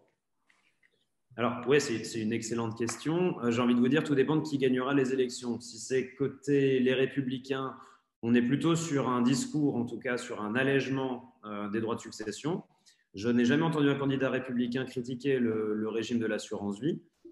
Par contre, à mon avis, on irait plutôt sur une augmentation des tranches de 100 000 euros. On repasserait certainement à 150 ou 200 000 euros par parent et par enfant. Ça, c'est côté républicain. À gauche, oui, on est plutôt sur l'inverse. Donc là, dégravation des droits de succession ou de donation. Et ça, effectivement, c'est notamment le candidat Mélenchon qui a envie un peu d'appuyer là-dessus. Et côté Emmanuel Macron, il n'a pas vraiment réformé, lui, donation et succession. Il a un peu aggravé la fiscalité quand même de l'assurance vie pendant son quinquennat, mais je n'ai pas l'impression que ce soit sa priorité. Moi, à mon avis, ce qui va revenir sur la table, c'est la flat tax. Peut-être une augmentation de ce taux-là et peut-être augmentation de la flat tax une augmentation au niveau du prélèvement forfaitaire unique de 12,8 ou plutôt sur encore un tour de vis au niveau des prélèvements sociaux qui, eux, concernent là pour le coup d'autres revenus que les revenus financiers. Alors moi, je verrais bien une taxe exceptionnelle Covid. Je verrais bien dire qu'il y a la flat tax, mais qu'on mettrait 4-5% pour rembourser la dette Covid. Et ça, quels que soient les placements financiers, les biens immobiliers ou autres, en tout cas des revenus fonciers. Alors, revenus fonciers, pour le coup, ceux-là, ils sont déjà très lourdement fiscalisés, donc je les vois mal les augmenter, mais plutôt sous-jacent actions, obligations. D'accord. les revenus exceptionnels, quoi. Ce qu'on connaît un peu déjà, c'est une taxe sur les revenus exceptionnels, plus particulièrement sur les produits de valeur mobilière. Alors, on avait déjà une taxe exceptionnelle sur les revenus élevés, mais qui est là depuis 2011 et ça fait 10 ans qu'elle est exceptionnelle. Voilà. Je vois bien, mais mettre une taxe exceptionnelle sur le Covid. Bah, exceptionnellement, ils taxeront tout le monde, quoi. Ou pour les contrats supérieurs à 150 000 euros. Ouais. Alors moi, comme vous, je ne connais pas l'avenir, mais je ne les vois pas du tout mettre une taxe exceptionnelle sur le Covid. En tout cas, ni les Républicains, ni la République En Marche. Parce que ça voudrait dire que pour la République En Marche, ce serait un peu une manière de se dédire. Ça voudrait dire, voilà, on vient vous aider, mais on vient vous aider avec votre propre argent. Et Emmanuel Macron connaît bien la finance, connaît bien l'entrepreneuriat, et il sait très bien que s'il a relancé la confiance, c'est justement en simplifiant et en donnant une guidance, et pas en promettant, mais en disant, voilà, maintenant c'est clair, vous savez où vous en êtes, vous gagnez des sous, vous payez 30, vous faites ça, vous avez ça, et en fin de compte, il sait que l'entrepreneur a besoin de confiance. Donc toucher ça, ce serait un petit peu une rupture du pacte de confiance, et j'y crois pas. Mais on verra qui a raison dans quelques mois et on le saura très bien. Après, si c'est les candidats de la gauche qui l'emportent, ou si c'est l'ami Zemmour qui l'emporte, bah, alors là, tout est ouvert. Hein, je veux dire, on part sur Mars et il n'y a rien de garanti. Il n'y a vraiment rien de garanti. Alors moi, j'ai une dernière question, j'ai une autre petite question. Après cette baisse de la taxe d'habitation et cette neutralisation de la taxe d'habitation, il va maintenant rester à peu près 20% des Français qui vont la payer. Donc, je suppose que c'est 20% les plus riches. Comment est-ce qu'on qualifie, ou les plus aisés, comment est-ce qu'on les qualifie? Comment est-ce que le fisc détermine qui paye et qui ne paye pas? Et est-ce qu'il y a un projet de les exonérer aussi? Ou est-ce que pour l'instant, il n'y a rien dans les tuyaux pour eux? Alors, c'est par rapport à ton revenu fiscal de référence. Donc, au-dessus d'un certain seuil de revenu fiscal de référence, tu es dans la catégorie des 20% les plus aisés ou des 80% les moins aisés. Pour le moment, moi, j'ai rien vu pour l'exonération des 20% restants. D'accord. Donc, ces 20%-là, pour le moment, ils continuent à payer bien gentiment, bien tranquillement. Oui, de toute façon, on commence à constater une augmentation de la taxe foncière un peu partout. Donc, quelque part, c'est plus un transfert de taxe d'habitation vers taxe foncière qu'une vraie exonération de taxe d'habitation, Bernard. La taxe foncière est en niveau d'augmentation à ce point-là? Ouais, moi j'ai eu des remontées de clients qui ont des investissements dans certaines villes de France où ça n'a pas doublé, mais ça a pris 40 ou 50%. D'accord. Donc c'est un petit peu un transfert du locataire vers le propriétaire. En fonction des communes, mais oui, c'est ça. Très bien. Pour le propriétaire, oui. Très bien. Maël ou Julien, une autre question? Comme vous le savez, notre émission s'adresse quand même beaucoup aux expatriés, hein, aux Français qui sont domiciliés à l'étranger, hein, peu importe les raisons. Et Maître, vous nous avez parlé en introduction d'une correction à propos de l'exit tax pour les sociétés à prépondérance immobilière. Je pense que ça peut concerner peut-être un certain nombre de nos auditeurs. Alors, tout à fait. Pour les auditeurs qui détiendraient des parts de sociétés à prépondérance immobilière relevant de l'impôt société, on avait une double taxation au moment des ventes de ces... Rappelez-nous peut-être très rapidement ce que c'est une société à prépondérance immobilière relevant de l'IS pour remettre un petit peu dans le contexte patrimonial. Alors, donc, c'est une société qui est redevable de l'impôt sur les sociétés, dont l'actif est constitué à plus de 50% par des biens immobiliers. C'est classiquement le cas d'une SCI qui a opté pour la société qui détient un immeuble. Voilà. Donc, ces sociétés-là étaient à déclarer dans l'exit tax en cas de transfert de résidence hors de France. Et en cas de vente, j'avais un double niveau de taxation. J'avais ma taxation qui était issue de l'exit tax, parce que j'avais un sursis d'imposition qui tombait. Et j'avais une deuxième taxation qui était issue des règles de droit interne françaises. Lorsqu'un non-résident vend des parts de sociétés à prépondérance immobilière, j'ai un article du Code général des impôts qui permet de taxer. En principe, pour l'impôt sur le revenu, j'avais un dégrèvement automatique de l'exit tax. Donc, j'étais taxé sur le fondement du droit interne, mais mon exit tax était dégrevé. Donc, j'avais qu'une taxation pour l'impôt sur le revenu. Mais pour les prélèvements sociaux, je n'avais pas ce dégrèvement qui était prévu. Donc, je pouvais me retrouver avec une concurrence de droits de prélèvements sociaux, une fois dans l'exit tax et une fois sur le droit interne. Là, la loi de finances corrige cette erreur de texte et prévoit un dégrèvement total de l'exit tax en cas de vente de parts de sociétés à prépondérance immobilière à l'IS. qui serait taxable sur un autre fondement en droit interne. Donc, encore une bonne nouvelle. Encore une bonne nouvelle. Oui, ça ouvre des belles portes d'optimisation en plus. Donc, et alors, juste allez, cette fois-ci, c'est vraiment une toute dernière question avant de laisser la parole au suivant. Vous avez expliqué que pour les cessions d'entreprise, donc sous condition, il y avait la réduction de 500 000 euros et vous aviez aussi dit qu'il y avait une réduction de 1 million d'euros sous d'autres conditions et vous ne nous avez pas dit quelles conditions pour ce million. Alors, ce n'est pas une réduction. En fait, les cessions faites par l'exploitant d'une société qui détient depuis plus de 5 ans sont exonérées totalement d'impôts lorsque la cession est inférieure à un montant de 500 000 euros et j'ai une exonération dégressive jusqu'à 1 million d'euros. Donc ça, c'est le projet de loi de finances. Antérieurement, j'avais une exonération totale jusqu'à 300 000 euros, une exonération dégressive jusqu'à 500 000. Donc c'est un doublement, quasi doublement des plafonds d'exonération. D'accord, ça veut dire que pour quelqu'un qui vend une entreprise 1 million d'euros, c'est une vraie économie, c'est une belle économie. Alors plutôt 500 000 euros, parce qu'avant il était taxé plein pot et là 500 000 euros, il est complètement exonéré. Là, lui, c'est une vraie grosse économie. 500 000 euros, c'est sous condition de départ à la retraite? Non. Non, c'est sans condition de départ à la retraite. Sans condition de départ à la retraite, c'est une condition de montant. Il ne faut pas que la cession soit 500. D'accord. Et donc, en cas de départ à la retraite, c'est une autre réduction qui vient se rajouter à cette première réduction? C'est vraiment pas la même. Donc, ce sont les 300 000 euros de départ à la retraite qui se rajoutent aux 500 000, c'est ça? Oui, 500 000 euros de départ en retraite. Ah, puisque ça a été majoré. Donc, c'est 500 000 plus 500 000 et c'est comme ça qu'on arrive au million? Non, pas du tout. Non. Pas du tout. Le million, pardon, je suis pas clair. Le million, c'est une exonération dégressive. Si tu vends une société plus que 500 000 euros, tu ne te retrouves pas tout de suite taxé plein pot. Tu as un taux d'imposition. En sachant que la taxe plein pot, c'est 30% la flat tax, voilà. c'est ça? Oui, c'est ça. Très bien. Tu as un taux d'imposition progressif jusqu'à 1 million. Donc, il y a 500 000 euros de réduction pour tous. Il y a 500 000 euros de dégressivité qui font qu'on arrive à 30% au-delà d'1 million. Et il y a une capsule de 300 000 qui a été portée à 500 000 pour les gens qui partent à la retraite, c'est ça? Alors, non, pas du tout. Pas du tout. Alors, on recommence. Un retraité, quelqu'un qui part à la retraite et qui vend son entreprise 1 million, il paye de l'impôt ou pas? Alors, un retraité qui part à la retraite, lui, il va payer parce qu'il vend 1 million. Par contre, quelqu'un qui vend son entreprise 500 000 euros, pour autant qu'il ait exploité depuis plus de 5 ans, lui, il ne paye pas, départ en retraite ou pas.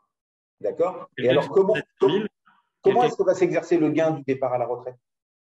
Comment va s'exercer le gain? Comment est-ce oui, parce que si quelqu'un vend 500 000 et qu'il ne paye pas d'impôt, qu'il parte à la retraite ou pas, qu'il ne parte pas à la retraite, quel va être l'avantage pour le retraité? Pardon.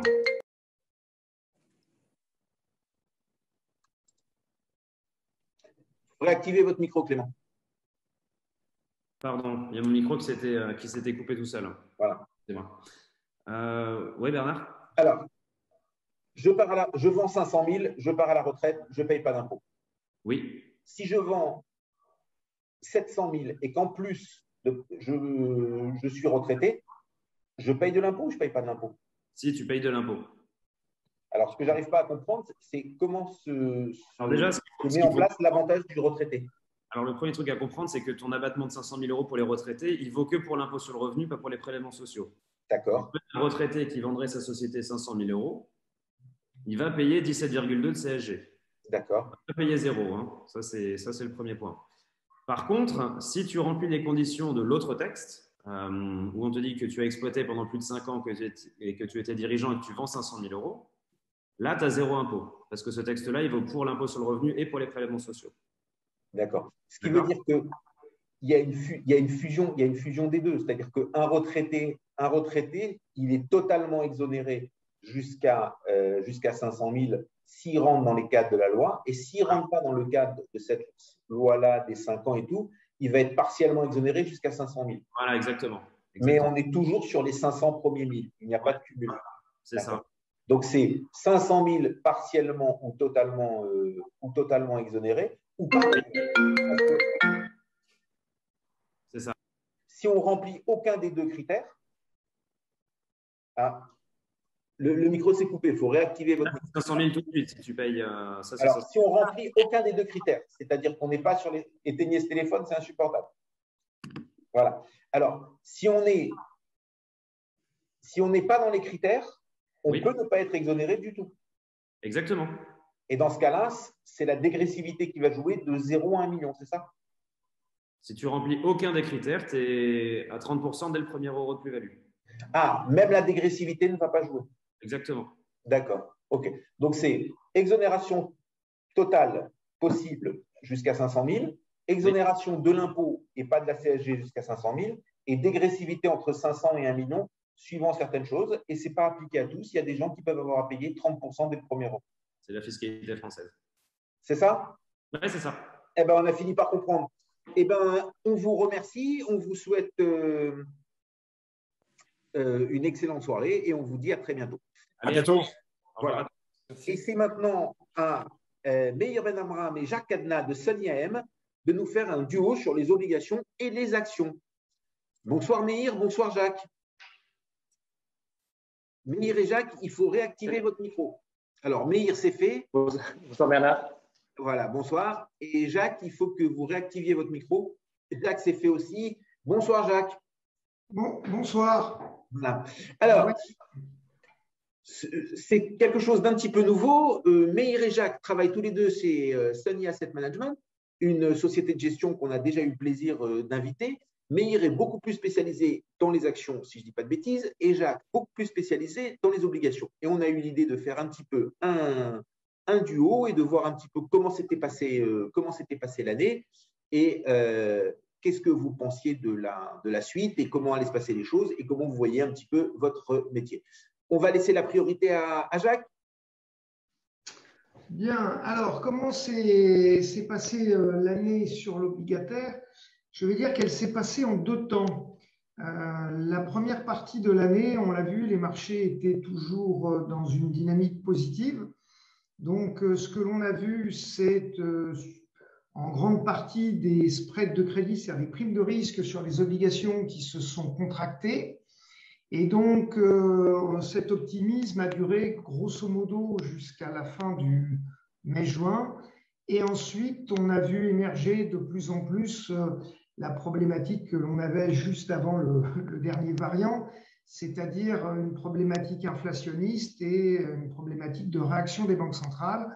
Et là, petit à petit, on a vu que, en tout cas sur le marché obligataire du crédit, on a vu une aversion au risque, en tout cas un moindre engouement perdurer, et donc des gens beaucoup plus regardants sur les dossiers, sur les marges, sur la capacité des sociétés à pouvoir augmenter leurs prix si jamais la hausse des matières premières continuait. Donc on voit une plus grande sélectivité et on se retrouve quand même avec aujourd'hui des gens qui sont beaucoup plus calmes, on va dire, sur l'obligataire du crédit.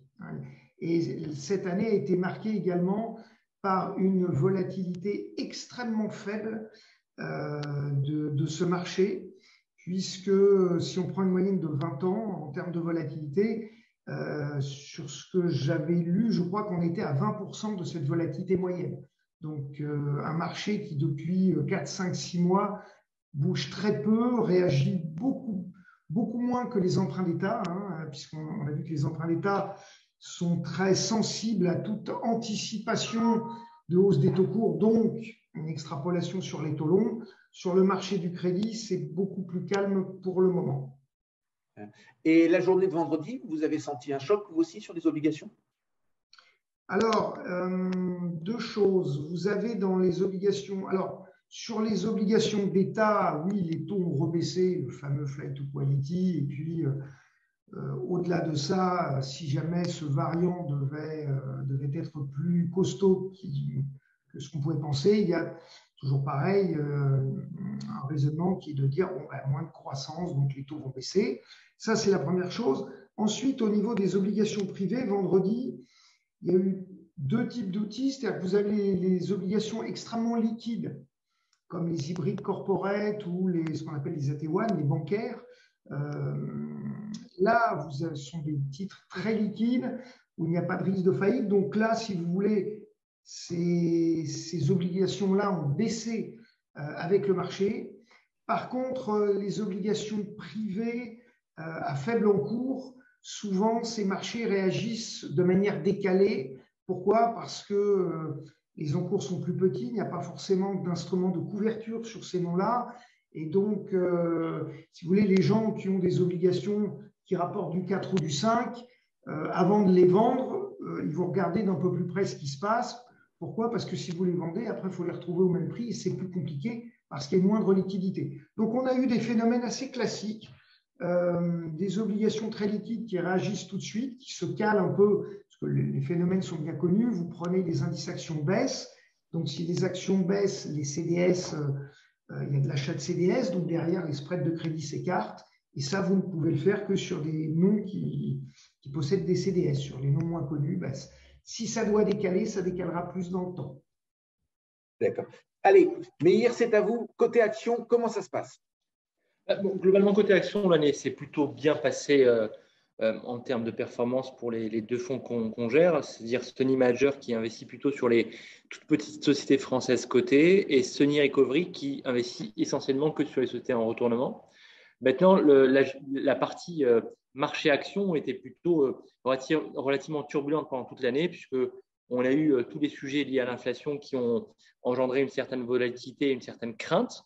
On a eu beaucoup de rotation, énormément de rotation, avec toujours un élément assez intéressant, c'est-à-dire depuis l'été 2020, on a trouvé, on va dire, ce regain d'intérêt pour la value qui s'est fait progressivement et par strat, avec sur l'année 2021 une très belle performance des valeurs bancaires et financières sur des anticipations de hausse de taux et aussi de belles performances pour toutes les valeurs autour des minières et des matières premières. Et on a le sentiment que là-dessus, sur ce fameux sujet de la value, ça va continuer à se faire par strat et par rotation avec des secteurs qui vont prendre le dessus après les bonnes performances de certains secteurs. Donc, l'année était plutôt bonne. Après, la pratique qu'on a, nous, en tant que gérant action, c'est gérer nos positions, c'est-à-dire que nous, on est décorrélé, on va dire, à la fois des indices et décorrélé des sujets de court terme, mais tenir compte aussi un peu des effets de mode et des nouveautés, puisque, comme vous le savez, en termes de flux, les ETF ont collecté encore énormément cette année, et donc ce qui donne encore une fois la priorité à ce qu'on appelle la gestion dite passive. Et donc, globalement, vous avez des sociétés qui, ce matin, tout à l'heure, l'un de vos correspondants parlait du regain d'intérêt pour les valeurs autour du luxe après la consolidation de vendredi. C'est qu'on va se retrouver avec des valeurs qui sont dans des indices, et comme en fin de compte, la collecte se fait sur les ETF et sur les indices, c'est des valeurs qui profitent de multiples qui s'apprécient de plus en plus. Et donc, typiquement, ce qui est un peu compliqué pour nous à gérer, nous sommes en dehors des indices, c'est gérer ces sujets de multiples qui s'apprécient à cause des ETF. Et l'autre élément, c'est que depuis un an et demi, et ça, nous, on apprécie ça beaucoup, mais c'est aussi à monitorer avec beaucoup de finesse, c'est l'impact des particuliers sur les sociétés cotées. En fait, on a énormément de particuliers qui maintenant investissent directement sur les sociétés cotées. Donc, ça apporte de la volatilité et de la liquidité.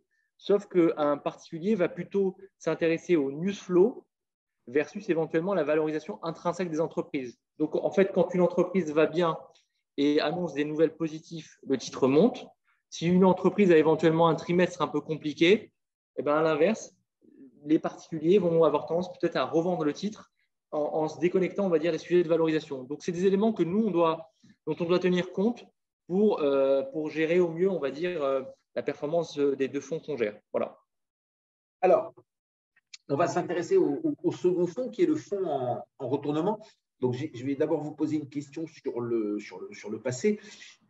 Bon, le fonds en retournement, par définition, vous devez détecter des valeurs qui ont beaucoup baissé et où maintenant le temps de la baisse est fini et on est sur le temps de la hausse. Ça implique que des fois, vous allez avoir raison, des fois, vous allez avoir tort, des fois, vous allez avoir raison, mais beaucoup trop tôt.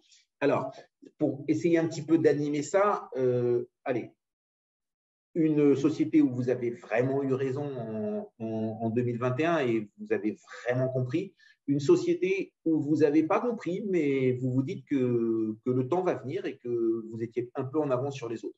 Et après, nous expliquer en une minute aussi un peu pourquoi. Ok. Bon, là, pour le coup, en fait, j'ai donné peut-être deux exemples de sociétés peut-être de taille moyenne, puisqu'il y a eu aussi pas mal de réussites en 2021 sur des grosses sociétés, mais on va rester peut-être sur des sociétés de taille moyenne. Donc, en fait, une société qui a extrêmement bien marché en 2021, c'est une société qui s'appelle SFPI. Donc, c'est une boîte industrielle qui est dans le domaine du bâtiment, notamment, et tout ce qui est, on va dire, lié à la transition énergétique. Ils sont aussi dans le domaine de la sécurité parce qu'ils font en fait les serrures pour tous les bâtiments.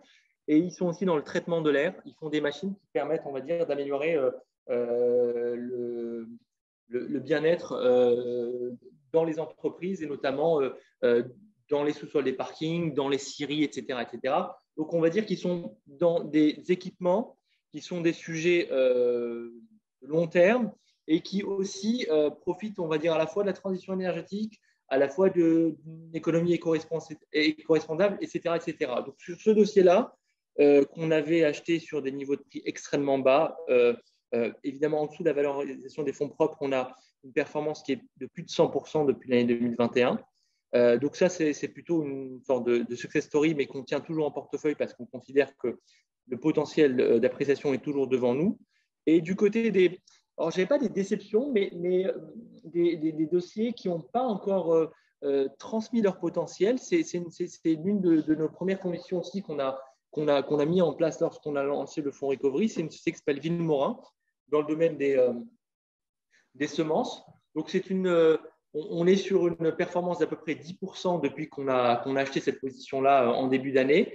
Et on est un petit peu étonné de la relative sous-performance au vu de réalités, on va dire, indiscutables, à la fois d'un point de vue exogène, c'est-à-dire que le prix des matières premières agricoles a augmenté, et c'est une certitude, et on le voit avec le prix du soja, du blé, et on sait qu'il y a des sujets de moyen long terme qui sont très porteurs pour les céréales et tout ce qui est potager. Ça, c'est le premier élément. Et deuxièmement, on a vu aussi que les agriculteurs se sont enrichis en vendant plus cher, on va dire, leur récolte. Donc, on sait très bien qu'ils vont investir demain de manière plus importante sur les semences. Donc, ça, c'est le côté exogène qui est là et qui est non discutable. D'un point de vue endogène, c'est-à-dire d'un point de vue lié à l'entreprise, l'entreprise a publié, a upgradé quasiment 3 fois dans l'année ses guidance en termes de chiffre d'affaires, a amélioré ses marges et elle a donné effectivement une guidance pour l'année à venir plutôt prudente. Mais on a tous compris qu'elle était tout simplement extrêmement prudente et on a compris que pendant l'année 2021-22, les publications à venir de Villemorin seront probablement dépassées du fait d'une guidance prudente. Et donc, pour le coup, je trouve qu'au regard de la valorisation, au regard du contexte macroéconomique, au regard même du contexte, on va dire, ISG-ESR, et surtout au regard du contexte recovery, parce que nous, quand on s'intéresse à une société, ce qui nous porte dans la société, c'est le fait que sans qu'il se passe grand-chose, on a mécaniquement une amélioration des fondamentaux, c'est-à-dire une amélioration des marges. Parce qu'en fin de compte, il y a un travail de fond qui a été fait par le passé et qui permet mécaniquement d'améliorer les résultats des entreprises. Et donc là-dessus, elle fait 10% depuis le début de l'année contre un marché, on va dire, des petites valeurs qui est autour de 15%. Donc, elle sous-performe ce marché-là. Mais nous, on pense que le potentiel est toujours devant nous et donc ça reste une grosse conviction dans notre portefeuille. Très bien. On va repasser à Jacques. Jacques, est-ce que vous, dans votre manière de gérer les obligations, vous intégrez aussi cette dimension de recovery? Et donc, alors, exemple, vous avez acheté une obligation à 100, elle vaut plus que 60 ou 70, donc là, vous vous dites qu'est-ce que je dois faire? Ou alors, vous voyez une obligation valoir 30 ou 40 et vous vous dites, maintenant que le travail a été fait dans la société, cette obligation va être remboursée, et donc si elle va être remboursée, ça veut dire qu'elle finira par valoir les 100. Est-ce que c'est une dimension que vous intégrez ou pas du tout? Alors oui, simplement, on a dans nos fonds, on a 2 types de fonds, puisqu'on a Eurostratégie qui a une dominante plus prudente, et on a Sony Opportunité Crédit. Et dans Sony Opportunité Crédit, il est évident qu'on cherche ce type de dossier. Et c'est vrai qu'en 2020, on s'est, entre guillemets, régalé dans cette thématique-là, puisque le marché a mis à peu près toutes les boîtes au niveau de la faillite en termes de valorisation. Grosso modo, il y avait une boîte sur 2 qui valait 50%, enfin, l'obligation valait 50% de sa valeur. Donc, il a fallu regarder en détail si ces sociétés allaient s'en sortir ou pas. Et c'était le gros du travail. Mais on regarde ça d'autant plus que dans l'équipe, on a quelqu'un qui s'appelle Kevin Gamero qui en fait est spécialisé sur tout ce qui était distress, c'est-à-dire des sociétés au bord du gouffre ou qui sortaient du gouffre. Donc il est évident que le plus gros de ce qu'il y a à gagner sur les obliges aujourd'hui, comme les taux, même s'ils remontent et les spreads de crédit s'élargissent, on a eu un moment où les taux étaient très très bas. Et donc, la plus-value, vous les trouvez sur ce type d'obligations. C'est pour ça qu'on s'est intéressé, par exemple, de très près au dossier Valorec, puisque Valorec était en restructuration, puisqu'ils avaient raté leur augmentation de capital à cause du Covid. Et donc, les obligations Valorec ont baissé justement, on parlait de baisse à 50, elles sont même tombées à 47% de leur valeur. Et après, là, la question, c'est est-ce qu'il faut rentrer ou pas, est-ce qu'il faut en mettre ou pas. Et effectivement,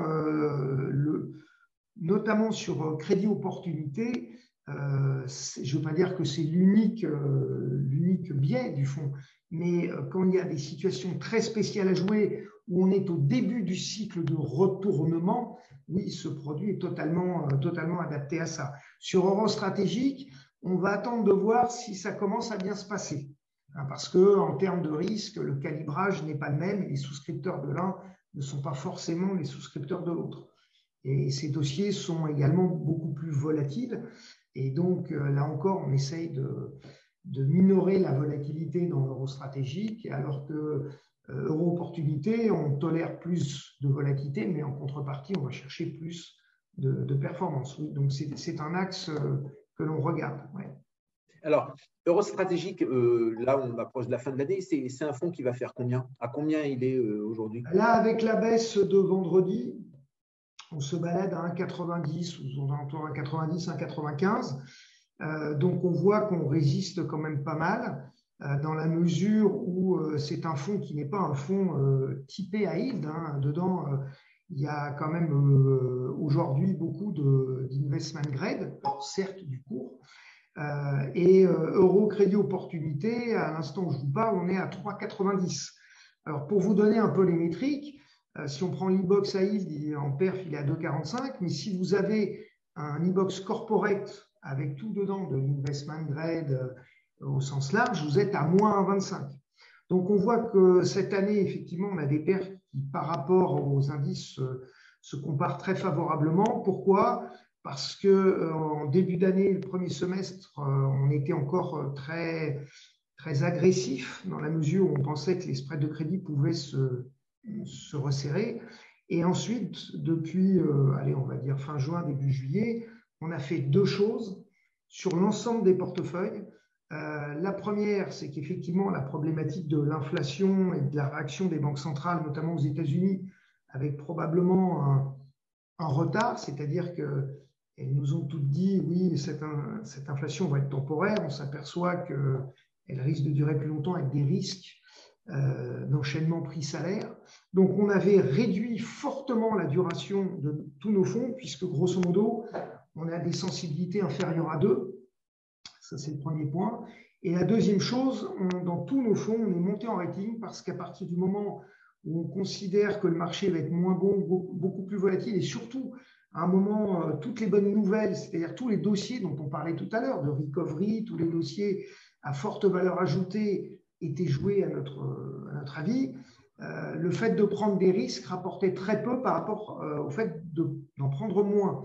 C'est pour ça qu'on a remonté les ratings de nos portefeuilles, c'est-à-dire les notations de nos portefeuilles, dans la mesure où, quand les marchés sont volatiles, on comprend intuitivement, une société notée triple B ou un beau double B+, va être beaucoup moins volatile qu'un triple C ou des sociétés un peu fortement leveragées. Voilà. Donc, deux actions. La première, qui est de baisser la sensibilité de tous les portefeuilles, et la deuxième, de monter dans les ratings pour ce que l'on pense en 2022, c'est-à-dire une année probablement beaucoup plus volatile que ce que l'on a connu, pour, consolider les perfs. C'est pour ça que, malgré la secousse de vendredi, on voit qu'on a très peu baissé, même par rapport au marché.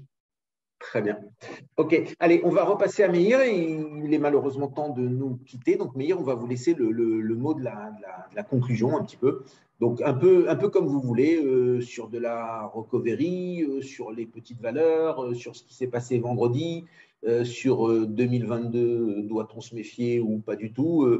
Allez-y, je vous laisse conclure. OK. Écoutez, nous vendredi, on a globalement plutôt bien résisté, c'est-à-dire que quand le marché baissait d'à peu près 4, nous on a baissé de plutôt 2, donc c'est plutôt rassurant. Maintenant sur les marchés, on est vigilant juste peut-être sur des excès spéculatifs. Typiquement, je vous ai lu sur ça de près Bernard avec la nouvelle mode qui est autour, on va dire, du NFT ou du métaverse. Donc on a des sociétés maintenant cotées en bourse en France qui communiquent sur du NFT ou sur de la blockchain et qui prennent tous les jours 20-30% de plus-value par jour. Donc ça, c'est des choses qui nous inquiètent un peu sur éventuellement les excès boursiers. Et on est content quand ça corrige plus tôt. Mais globalement, sur les marchés, on a plutôt des discours très rassurants des entreprises. Et on sent que le pricing power, en tout cas que les éléments de hausse de prix sont retransmis aux consommateurs qui sont excédentaires d'épargne. Et ça nous rassure plutôt quant à la santé des entreprises. Donc pour le coup, on est vigilant, mais on trouve encore beaucoup d'opportunités, ce qui nous laisse espérer continuer à faire des perfs plus qu'honorables. Très bien. Eh bien, écoutez, merci beaucoup d'être venu. Merci beaucoup de nous avoir fait partager ces expériences et ces savoirs. Bon, globalement, vous êtes plutôt positif et personne n'a de grosses inquiétudes sur cette journée de vendredi. On verra dans quelques temps ce que l'avenir nous dit. Merci, à très bientôt et bonne soirée encore. Au revoir. Au revoir. La French Radio, Portugal.